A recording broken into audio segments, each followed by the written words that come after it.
आज की विशेष चर्चा में हम बात कर रहे हैं एक ऐसे विषय पर जो हर उम्र के लोगों को प्रभावित कर रहा है, हृदय रोग।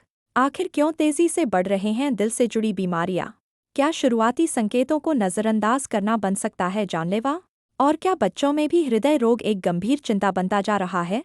इन्हीं अहम सवालों पर आज विशेष जानकारी साझा कर रहे हैं हृदय रोग संपादक ललिता शर्मा ने विस्तार से बातचीत की है। यह चर्चा आपके लिए जानना बेहद लाभकारी हो सकती है। नमस्कार, प्रसंगवश में आप सभी का स्वागत है। जैसा कि आप सबको पता है कि हम हर संडे कुछ स्पेशल लाते हैं। आज संडे स्पेशल में आपके मध्य मैं लेके आई हूँ सीके बिरला हॉस्पिटल के जाने माने कार्डियोलॉजिस्ट डॉक्टर शुभम शर्मा। वो आज हमारी मुलाकात हुई उनसे। ब्यावर में उन्होंने एक शिविर लगाया था, कैंप लगाया था। उसमें मुझे सौभाग्य प्राप्त हुआ कि मैं उनके साथ आप सबको रूबरू कराऊं, इसलिए आज हम उनको आपके मध्य लेके आए हैं।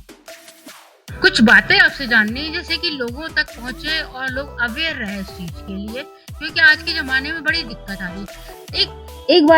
एक बात था कि जैसे कि बाय बर्थ बच्चों को हार्ट की प्रॉब्लम होती है, तो वो क्या रीजन है और उसका कैसे पता चलता है? मैम, मैं आपको पहले मैं अपना एक्सपीरियंस बताता हूँ जो मैं आज मुझे कैंप में दिखा। मैंने आज कैंप लगाया ब्यावर में। उसमें मैंने 120 से अधिक मरीज़ देखे हैं। उसका एक्सपीरियंस मैं आपसे शेयर करना चाहता हूँ। उसमें ऐसा है कि मेरे पास 20 साल के बच्चे भी आए हैं और 60 साल के लोग भी आए हैं। 20 साल के बच्चे ये लेकर चिंतित है कि सर मुझे फ्यूचर में कभी हार्ट अटैक और हार्ट की कोई तकलीफ तो ना हो जाए। और 60 साल वाले आदमी ये हैं कि सर हम तो खाते पीते घर के हैं और खा के ही जाना है। दोनों में अपनी अपनी महत्वता मैं बताता हूँ आपको। 20 साल का बंदा मुझे पूछ रहा है कि सर मैं सब कुछ मैं कर रहा हूँ, मैं खाना व्यवस्थित खा रहा हूँ, ये खा रहा हूँ, वो खा रहा हूँ, बट एक फैक्टर मुझे इसमें दिखा, एंजाइटी मींस टेंशन और डिप्रेशन। जो मैंने देखा है कि सर मेरी हार्ट की गति अचानक से 130 हो जाती है सोच विचार से, और उसको लेकर इतना चिंतित है कि वो हॉस्पिटल्स के चक्कर ही काट रहा है। इवन लाइफस्टाइल बाकी सब चीज़ों में अच्छा है, बट एक स्ट्रेस अपने आप में एक हार्ट अटैक के लिए रिस्क फैक्टर रहता है। अच्छा, मेरा प्रश्न आपसे था कि जैसे बाय बर्थ बच्चों को होता है, तो उसके बारे में कैसे पता लगता है और इसका रीजन क्या होता है? मैं बाय बर्थ बच्चों की बात करूँ, जब बच्चा पैदा होता है तो कुछ ऐसे सिम्टम्स होते हैं, कुछ ऐसी हार्ट डिजीज होती हैं उसमें अशुद्ध खून शुद्ध खून में मिलता है। कुछ ऐसी होती है जिसमें शुद्ध खून अशुद्ध खून में मिलता है। तो जिनमें शुद्ध खून अशुद्ध खून में मिल रहा है उसमें जनरली बार बार रेस्पिरेटरी इन्फेक्शन, न्यूमोनिया होने की शिकायत रहती है, सांस फूलती है, खांसी चलती है। साल में 3 से ज़्यादा बार न्यूमोनिया का शिकायत है तो हमें हार्ट का चेकअप कराना चाहिए। और जिनमें अशुद्ध खून शुद्ध खून में मिल रहा है वो बचपन से ही नीले कलर के होठ हो जाते हैं, हाथ पैर नीले पड़ जाते हैं, तो दैट इज साइनोसिस उसको कहते हैं हम। तो साइनोसिस जिसको है तो मतलब हार्ट की बीमारी है, हार्ट का चेकअप कराना चाहिए। जी, अच्छा, धन्यवाद, आपने बताया बहुत अच्छा। पर एक चीज मुझे जाननी थी कि जैसे कि ये आपने जो सिम्टम बताए, तो इसके बाद क्या उनकी सर्जरी हो जाती है या एक एज के बाद में? कुछ अपने डिफेक्ट जो रहते हैं हार्ट में, जिसको हार्ट में छेद कहा जाता है, उनको हम बटन के द्वारा, अम्ब्रेला डिवाइसेज होती हैं उसके द्वारा हम बंद कर सकते हैं। वो 2D को और कार्डियक सीटी स्कैन के आधार पे हम डिफरेंशिएट कर सकते हैं कि ये बंदे का, ये पर्सन का ओपन हार्ट सर्जरी होगा या बटन के द्वारा हम कर सकते हैं। तो ओपन हार्ट सर्जरी में भी जा सकता है या बटन के द्वारा भी हम कर सकते हैं। कई ऐसे होते हैं कि जिनमें 8 से 10 साल तक वेट कर सकते हैं। कई हार्ट में होल ऐसे होते हैं जिनमें 8 से 10 साल हम वेट कर सकते हैं, और कई ऐसे होते हैं कि नहीं, हमें तो 2 साल की एज में ही या 1.5 साल की एज में ही ऑपरेशन कराना है। अकॉर्डिंग टू द अलग डिफरेंट रीजन होते हैं, उसके आधार पर हम डिसाइड करते हैं। जी सर, बहुत अच्छी बात बताई आपने। मैं समझती हूँ जो पेरेंट्स है उन लोगों के लिए बहुत अच्छा है। पर एक और बात है मुझे जाननी थी कि कोविड के बाद में छोटी एज, जैसे 13 साल का बच्चा, उसको अटैक आ गया, स्कूल में एकदम गिर गया, और मतलब जनरली देखा जाए तो 20-25 साल की एज ग्रुप के बीच में ज़्यादा आ रहा है, तो उसका क्या है कि ये कोविड वैक्सीन का असर है या आप जो अभी एंजाइटी बताए थे वो है? मैम, कोई भी वायरल इन्फेक्शन, कोई भी, चाहे कोविड कोरोना वायरस हो, चाहे कोई भी वायरल इन्फेक्शन में जिसमें भी फीवर आता है, उसमें ब्लड का नेचर ऐसा होता है कि ब्लड गाढ़ा होता है, तो थ्रोम्बस थक्का बनने की संभावना रहती है।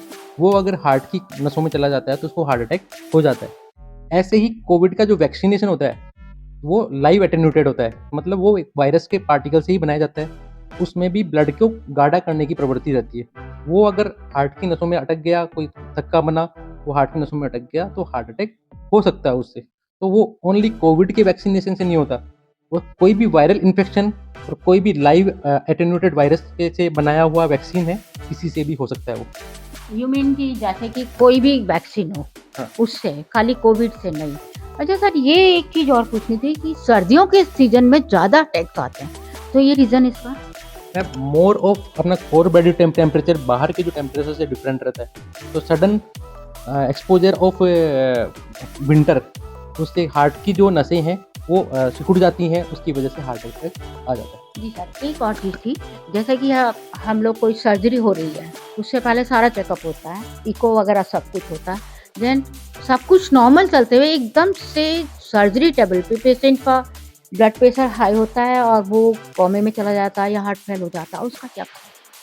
मैम, यही तो अंधविश्वास है। लोगों को लगता है कि मैंने ईसीजी करा लिया और 2D को करा लिया, मैंने हार्ट की पंपिंग देख ली नॉर्मल है, हार्ट के वाल्व देख लिए नॉर्मल है। तो ये लोगों को पता ही नहीं है कि एक स्ट्रेस टेस्ट होता है। स्ट्रेस टेस्ट मतलब बॉडी में हम स्ट्रेस क्रिएट करते हैं, या तो ट्रेडमिल टेस्ट के द्वारा, या एक डोब्यूटामिन स्ट्रेस इको होता है जिसमें हम ट्रेडमिल नहीं कर सकते। मान लो कोई फ्रैक्चर का पेशेंट है, या कोई नी से चल नहीं पा रहा, कोई ओल्ड एज है, 80+ एज है, जिसको हम मशीन पर नहीं दौड़ा सकते, ऐसे पेशेंट में डोब्यूटामिन स्ट्रेस इको होता है। स्ट्रेस टेस्ट बताता है कि आप ऑपरेशन से पहले कितने फिट है, तो लोग वो करवाते ही नहीं है, लोगों को पता ही नहीं है, उसका इंपॉर्टेंस ही पता नहीं है। तो लोगों को ये लगता है मैंने तो ईसीजी और बेसिक 2D को करा लिया, क्योंकि हार्ट के जो सिम्टम्स आते हैं वो मोर ऑफ एक्सर्शन पे आते हैं। आप एक्सरसाइज करते हैं तब हार्ट के सिम्टम्स और ईसीजी में चेंजेस आते हैं। बैठे हुए में सिम्टम आ रहे हैं मतलब उसकी 100% ब्लॉकेज है। अगर 90% ब्लॉकेज है, 80% ब्लॉकेज है, उसको अगर हमें नॉन इन्वेजिव तरह बिना एंजियोग्राफी देखना है, उसका इंपॉर्टेंस देखना है, तो ट्रेडमिल या डोब्यूटामिन स्ट्रेस इको जो लोगों को पता नहीं है, क्योंकि इसलिए पता नहीं, डॉक्टर भी इसलिए नहीं बताते हैं कि सब जगह अवेलेबल नहीं है। तो लगता है लोगों को मैंने 2D को करा लिया, 2D को किसी ने भी कर दिया, हार्ट की पंपिंग नॉर्मल है तो मैं तो नॉर्मल हूँ, ऐसा लोगों में अंधविश्वास है। नहीं सर, अंधविश्वास वाली बात वो नहीं, जैसे कि डॉक्टर खुद सजेस्ट करते हैं आप ये टेस्ट कराइए, तो उसमें डॉक्टर वो भी सजेस्ट कर सकते हैं जो टेस्ट आप बता रहे हैं। मैं मुझे जितना आइडिया है, यहाँ पर ब्यावर के आपके शहर में डोब्यूटामिन स्ट्रेस इको कहीं नहीं होता, जितना मुझे आइडिया है।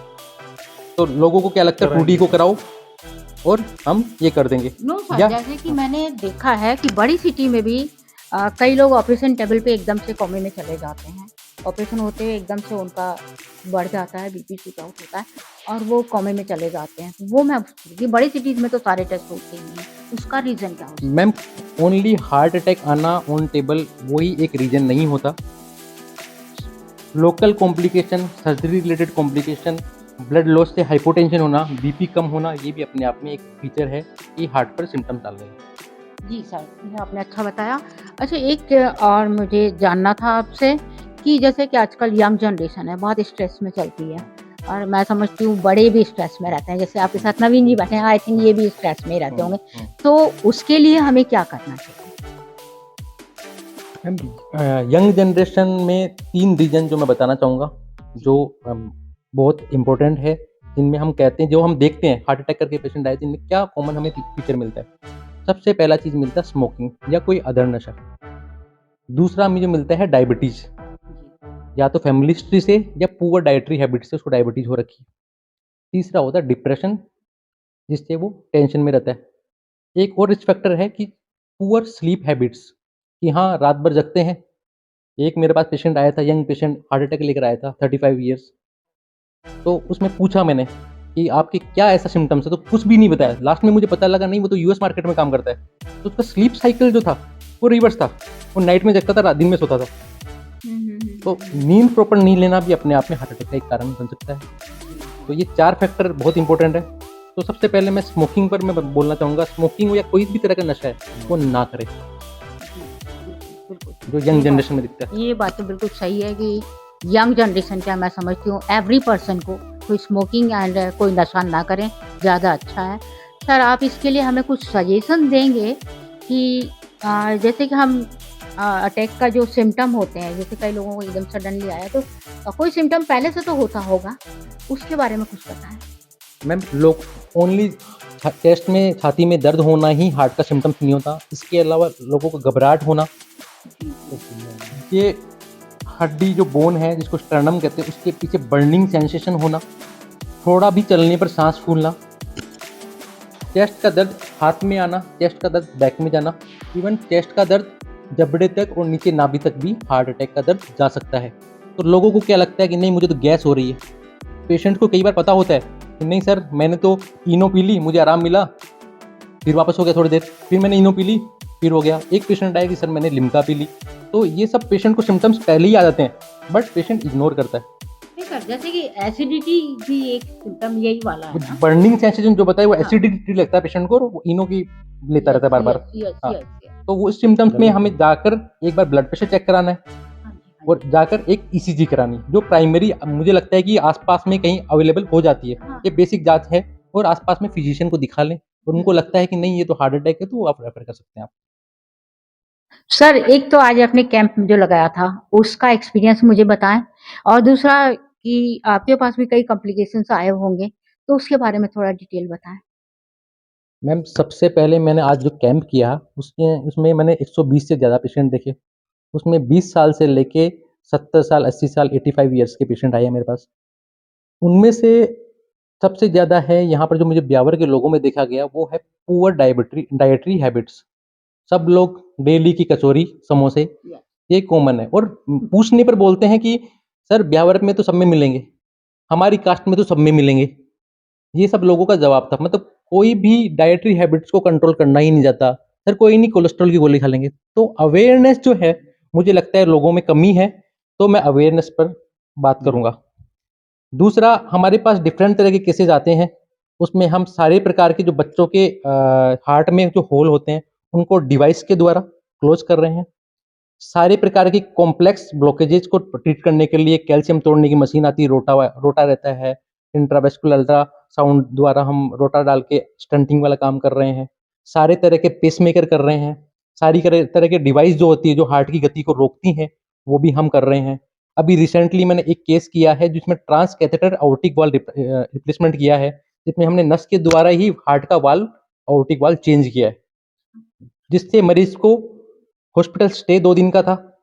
पेशेंट को ओपन हार्ट होने से बच गया।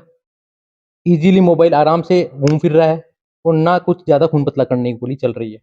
आराम से वो घूम रहा है बिना हमें ओपन हार्ट किए, नस के द्वारा हमने वो वाल्व का ऑपरेशन किया है। और वेरी गुड। एक और बात थी कि जैसे कि आपके पास कोई क्रिटिकल केस आया हो, वो एक मुझे और बात पूछनी थी। एंजियोग्राफी आजकल डिफरेंट तरह की कुछ आ रही है, तो दोनों में क्या ज़्यादा बेटर होती है? मैम एक मेरे से पेशेंट आज भी जुड़े हुए हैं।